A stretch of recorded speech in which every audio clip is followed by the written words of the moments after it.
தூதுவன் என்ன சாவ சொல்றான். அப்புறம் மந்திரி இல்லாம என்ன பண்ணுவீங்க? அதானே எஜமா வணக்கம். நன்றாக இருக்கிறாயா? நல்லா இருக்கிறேங்க. நல்லா இருக்கிறேங்க. நல்லாக இருக்கிறாய்.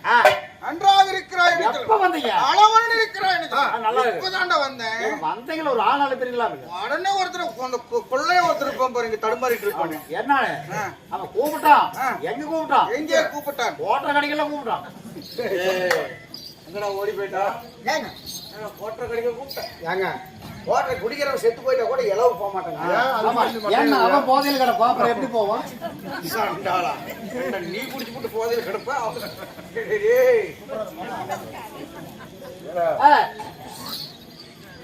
சாமி இந்த தெய்வம் திருத்தமையிலே ஆண்டவர்களும் சான்றவர்களும் பெரியவர்கள் அப்பையவர்கள் வந்திருக்கிறார்கள்.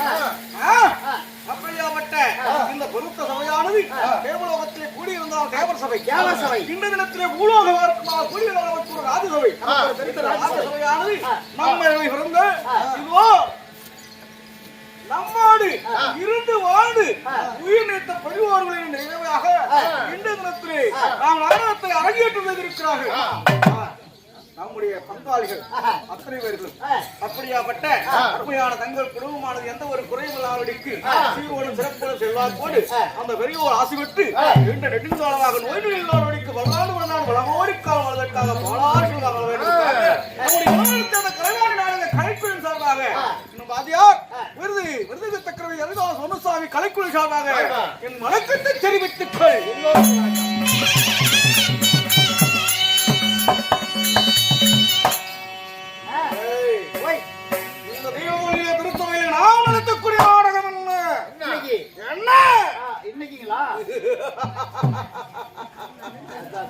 என்ன வள்ளி திருமணம்?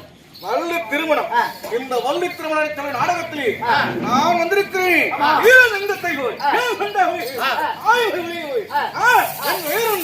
நாடு என்ன, என் நகரம் என்ன புரியுமா?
நான் வாழ்ந்து வரக்கூடிய தேசம் என்ன?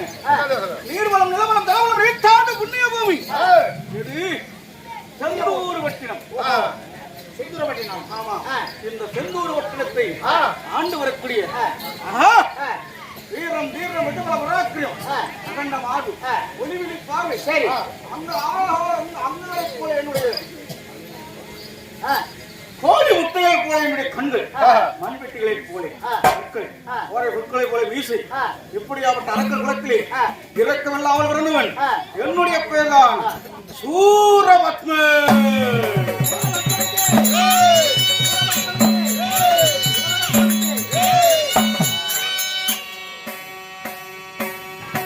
அரக்கர் குலத்திலே இறக்கமில்லாமல் பிறந்த தங்களுடைய பெயர் சூரபத்மன். சூரபத்மன். சரிங்க. அப்படி சூரபத்மனாக நான் இருந்தாலும் தாய் தகப்பன் யாரு? எம்மை பெற்ற தாயார் யார்? அந்த யார் யார் தெரியுமா? சொல்லுங்க. கிடையிட்டதொரு அன்னையாளா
மாயை. தாயார் பெயர் மாயை. ஆமா. தந்தையார் பேரு என் தந்தையார் யார் தெரியுமா? இதோ தேவாதி தேவருக்கெல்லாம் இந்த தேவர் குலத்திலே பிறந்தவர்கள் இருக்கார் தேவர்கள். ஆமா.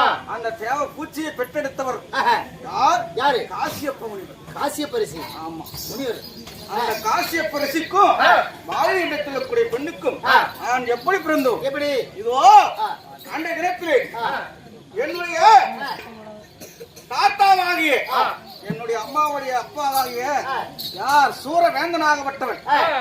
அந்த சூரவேந்தன் என்பது சூராதி சூரனுக்கெல்லாம் தலைவனாக இருந்தாலும் இதோ அந்த தேவாதி தேவரை பலிக்கு பலி வாங்கணும் என்று சொல்லி என்ன செய்தால் தெரியுமா? என்ன பண்ணாரு? இதோ அரக்கர் குலத்திலே இதோ குருவாக விளங்கக்கூடிய சுக்ராச்சாரியத்தை சாமி எனக்கு பின்பு இந்த சூரருடைய படைத்தலைமையை ஏற்று நடத்துவதற்கு ஆண் வாரிசு இல்லாதபடிக்கு ஒரு பெண்ணாக என்னுடைய மகளாகப்பட்ட மாயை பிறந்து விட்டான். சரி. அதனாலே இவர் வைத்துக் கொண்டு அந்த தேவாதி தேவர் தேவ பூச்சிகளை நான் எப்படி பலிக்கு பலி வாங்குவேன்? அதனாலே என்ன சுவாமி செய்து குருவே சுக்ராச்சாரியார் என்று கேட்டபுடனே கவலை வேண்டாம். இதோ சூரவேந்தனே இந்த தினத்திலே நான் நல்ல ஒரு யோசனை செய்கிறேன். இதோ உன்னுடைய மகளாகிய மாயை காசிய பரிசீலனத்திற்குரிய தவமாய் செய்து கொண்டிருக்கிறார். அதனாலே அந்த காசிய பரிசையை உன்னுடைய மாயை என்றால் என்ன? ஒண்ணு இருக்கிற மாதிரி இருக்கும், ஆனா அது இருக்காது. அதனாலே உன்னுடைய மகளாகிய மாயனுடைய அழகையை பயன்படுத்தி அந்த காசிய பரிசையின் தவத்தை கெடுத்து எப்படியாவது காசிய பரிசையும் உன்னுடைய மகளை ஒன்றாக சேரத்தி அப்படி சேர்ந்து விட்டால் இது அரக்கர் குலத்திற்கும் தேவர் குலத்திற்கும் புதிதாக ஒரு ஜீவனாக பிறக்கும். அப்படி பிறந்தாலும் ஒவ்வொரு கிராமத்திலும் ஒவ்வொரு அரக்கராக பிறக்க வேண்டுவதற்காக இதோ என்னுடைய ஆத்தாவிடத்தில் சொல்ல, அதை போய் என் தாயாகிய மாயிடத்தில் சொல்ல என்னுடைய தாயார் மாய் என்ன செய்தார்? உடனடியாக என் தந்தையார் ஆகிய காசிய பரிசையை அந்த தவத்தை கலைப்பதற்காக நின்று இதோ இந்த உலகையே மன்மதனை விட அழகான ஒரு ரூபத்தை எப்படி ரதி மன்மதனை விட அந்த ரதியை விட அழகிய ஒரு பெண்ணாக உருவத்தை எடுத்து இதோ காசியப்ப ரிஷியாகப்பட்டவர் என் தந்தையார் தவம் செய்யக்கூடிய இடத்தில் சென்று அவரிடத்தில் தழுக்கு பிழுக்கான நடனத்தை ஆடி அந்த தவத்தை கலைத்தான். யாரு? மாயை. என் தாயாகிய மாயை. அப்பொழுது என் தந்தையாக காசியப்ப ரிஷி என்ன செய்தார்? உடனடியாக அந்த தவம் கலைந்து கண் திறந்து பார்த்தவுடனே அழகிய பெண்ணாக இருந்தார் என் தாயாகப்பட்டவர். அந்த அழகிலே மயங்கி விட்டார். அந்த அழகிலே மயங்கி என்னுடைய தந்தையார் காசியப்ப ரிஷி இந்த ரதியை விட இவ்வளவு அழகான பெண்ணாக இருக்கிறாளே, இதற்கு ஏத்த மாதிரி நாம் அழகா இருக்கணும் இல்ல? ஏன்னா இத்தனை ஆண்டுகால தவம் செய்து இந்த பறவை இனங்கள் எல்லாம் மிருக இனங்கள் எல்லாம் தன் மீது தன்னுடைய எச்சிலை செய்திருக்கிறது. இதனாலே என்னுடைய தந்தையார் என்ன செய்தார்? அந்த ரதியை விட இவ்வளவு அழகா இருக்கும் பொழுது அந்த மன்மதனை விட நாம் அழகாக ஒரு உருவத்தை மாற்ற வேண்டும் அல்லவா? அப்படி என்று அந்த என்னுடைய தாயோட அழகுக்கேற்ற மாதிரி இவரும் ஒரு அழகான ஒரு ஆண் ரூபத்தை எடுத்தார். யாரு? காசியப்ப ரிஷி. ஆமா. சரி. அப்படி உடனடியாக அந்த தாயாகப்பட்டவன் காசியப்ப ரிஷி என் தந்தையார் அழைத்துக் கொண்டு ஒரு பெரிய அறை, அந்த அறைக்குள்ளே சென்று அந்த 1000 கதகள் இருக்கக்கூடிய அறையில ஒரு அறைக்கு சென்று முதல் ஜாமத்தில் ஒன்றாக சேர்ந்தார்.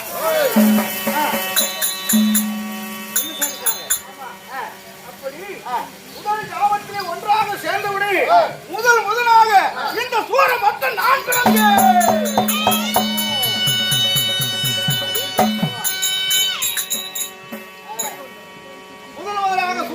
நான் பிறந்த என்னோடு 40,000 அரக்கர் கூட்டங்கள் பிறந்தது.